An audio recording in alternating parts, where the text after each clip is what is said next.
Halo, selamat datang di channel Cerita Singkat. Sudah subscribe belum channel ini guys? Kalau belum, ayo pencet dulu tombol subscribe-nya.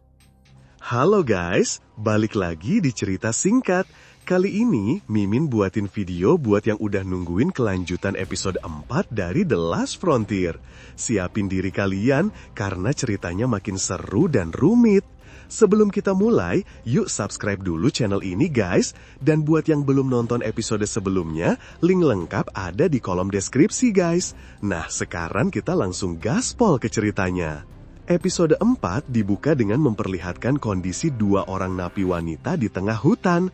Kaki salah seorang dari mereka terkena perangkap binatang, tapi mereka berdua tidak tahu cara melepaskannya. Gue gak mau mati di sini kayak beruang, geram wanita itu. Adegan beralih ke sebuah kabin kecil di tengah hutan, di mana seorang wanita bernama Ruth Reed, yang ternyata adalah seorang polisi daerah itu, baru aja tiba di rumah. Tiba-tiba, salah seorang napi wanita itu sudah ada di dalam rumah itu. Dia memaksa Ruth untuk membantu melepaskan kaki temannya. Kedua napi wanita ini adalah Catherine Kitty Van Horn, si pembunuh berantai berjuluk Black Widow, dan Vivian Pike, seorang penipu ulung. Mereka akhirnya membunuh Trooper Reed dengan brutal dan mencuri seragam serta mobil patrolinya.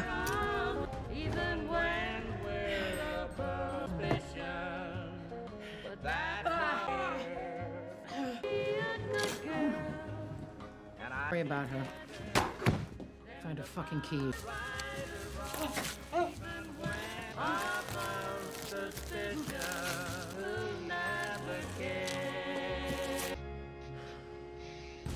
Kembali ke pos komando, suasana makin kacau. Laporan kriminalitas merajalela, pencurian mobil, perampokan, bahkan ada warga yang iseng bikin kaos Manhunt dan ngejualnya di parkiran Walmart. Ini nunjukin kalau seluruh kota sudah dalam mode panik. Frank, meskipun bahunya cedera akibat pertarungan di tundra bagi, tetap memimpin operasi dengan tegas. Sydney, yang melihat Frank kesakitan, mencoba bertanya soal bahunya, tapi Frank malah bercanda soal liga pingpong di kantornya, mencoba menutupi rasa sakitnya. Tiba-tiba, kabar buruk datang. Mayat Trooper Ruth Reed ditemukan. Frank dan Sydney langsung menuju TKP. Di sana, agen FBI Shaw sudah lebih dulu tiba. Sydney, dengan instingnya yang tajam, langsung sadar kalau TKP ini terlalu bersih. Dia curiga ada yang aneh dan menyarankan untuk mengecek kamera pengawas hewan liar yang mungkin terpasang di sekitar hutan. Dan benar saja, kamera itu berhasil merekam wajah kedua pelaku, Kitty si Black Widow dan Vivian si penipu. Tapi ada satu hal yang bikin Frank dan Sydney kaget. Di TKP, mereka menemukan sebuah sweater yang ditinggalkan.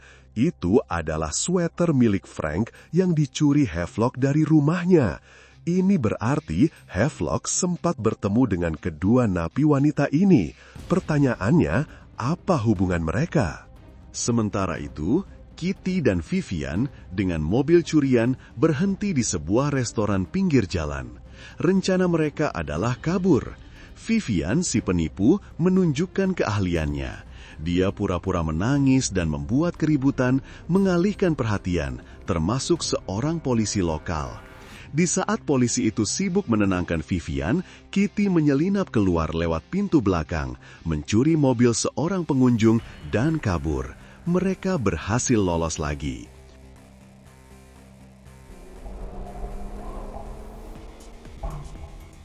Di pos komando, Frank dan Sydney akhirnya berhasil mengakses kartu SIM dari printer yang ditinggal Havelock.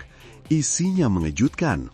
Havelock ternyata melakukan serangkaian transfer bank internasional ke Swiss, Luxembourg, dan yang paling mencurigakan, 4 kali ke sebuah bank di Saint Petersburg, Rusia saat dia menyandra Sarah. Sydney sadar, ini ada hubungannya dengan kenapa Havelock butuh passcode Xenogate-nya. Frank, yang makin penasaran dengan hubungan Sydney dan Havelock, mencoba bertanya, apakah Sydney mencintai Havelock? Sydney dengan cerdas membalikkan pertanyaan, gimana kalau aku jawab setelah kamu cerita soal bekas luka di punggungmu? Keduanya punya rahasia kelam yang belum mau mereka bagi. Kita kemudian sekilas diperlihatkan kembali flashback hubungan Havelock dan Sydney.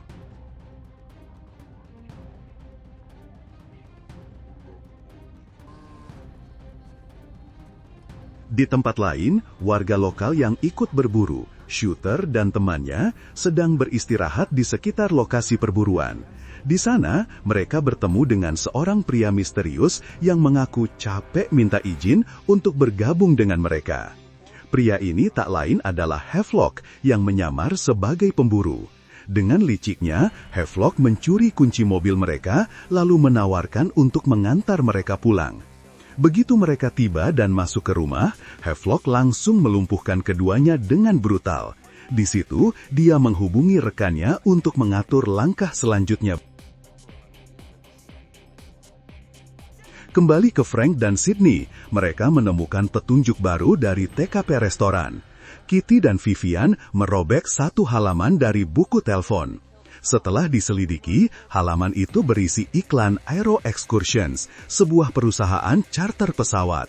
Rencana mereka jelas, mencari pilot untuk kabur ke Kanada. Frank dan timnya langsung bergerak ke markas Aero Excursions. Di sana, mereka menemukan jejak Kitty dan Vivian.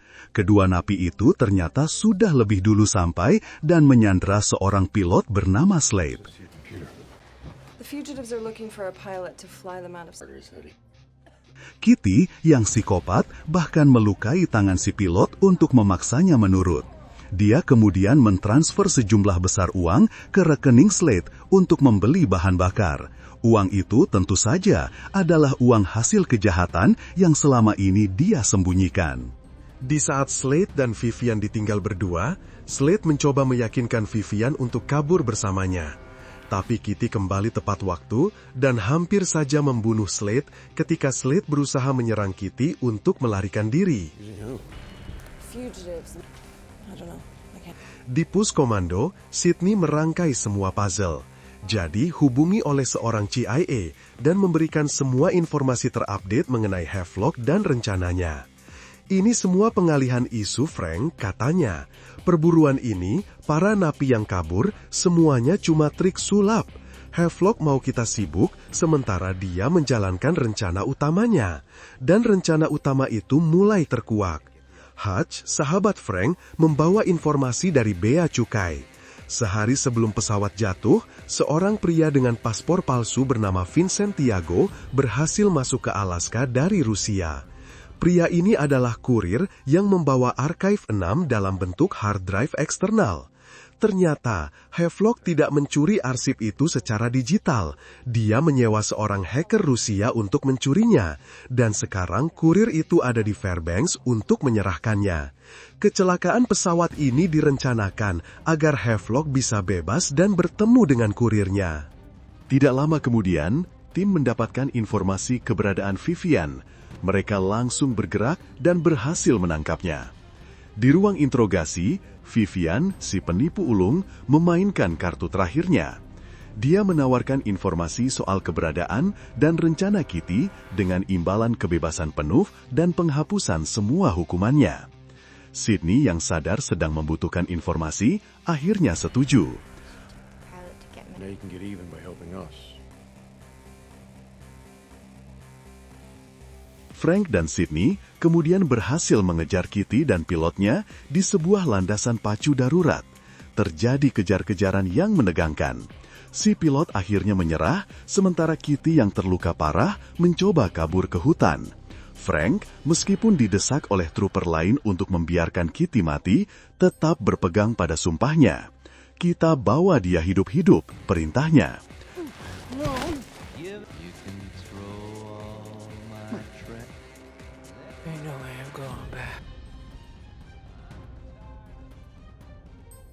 Tapi Kitty masih nekat berusaha menyerang Frank kembali, dan dengan sigap, Sydney terpaksa lebih dulu menembak Kitty.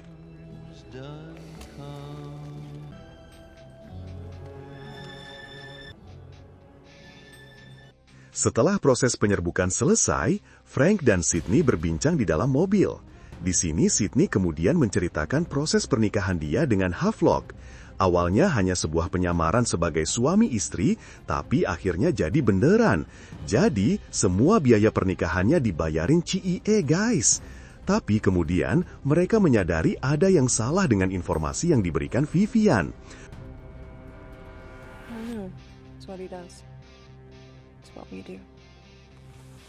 What was? Vivian Pike, the conflict.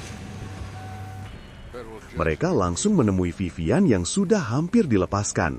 Setelah didesak, akhirnya dia juga mengaku kalau dia tahu di mana uang 4,2 juta dolar milik Kitty disembunyikan. Diam-diam, dia sudah mencuri kartu akses rekeningnya. Vivian pun akhirnya mengaku, dia bertemu Havelock di hutan. Havelock memberinya sweater dan berkata dia akan pergi ke Fairbanks untuk menyelesaikan urusan yang belum selesai dengan seorang teman lama. He said he didn't need it anymore where he was going. Where was he going? To Fairbanks.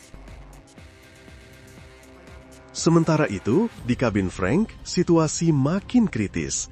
Sarah, yang sudah kembali bekerja, merasa khawatir dengan Luke. Dia nekat pergi ke kabin, diantar oleh Todd, psikolog trauma dari rumah sakit, yang ternyata adalah mantan pacar Sarah waktu SMA dulu. Di tengah perjalanan, ia menghubungi Frank untuk memberitahukan posisinya sekarang. Frank sempat cemburu waktu tahu Sarah diantar Todd. Saat mereka tiba, kabin itu porak-poranda. Mereka menemukan Trooper Hayes di salah satu kamar, kondisinya sudah menggemaskan. Luke dan Kira sudah tidak ada di sana. Ternyata, Luke dan Kira sudah disandra dan sedang mengendarai mobil untuk membawa si napi kabur. Di perjalanan, Luke memberikan kode kepada Kira dengan menceritakan pengalaman temannya yang pernah kecelakaan tapi selamat karena mengenakan sabuk pengaman. Dia berhasil membuat si napi lengah dengan cepat melepaskan sabuk pengamannya, lalu menabrakkan mobil yang mereka kendarai. Setelah kecelakaan kecil itu, Luke menyuruh Kira untuk lari mencari bantuan, sementara dia mencoba mengalihkan perhatian si napi. Episode 4 ini berakhir dengan si napi terlihat akan mengejar Luke. Oke, sampai di sini dulu ulasan video kali ini. Jangan lupa like, komen, dan subscribe biar nggak ketinggalan kelanjutan ceritanya ya. Sampai jumpa di episode berikutnya.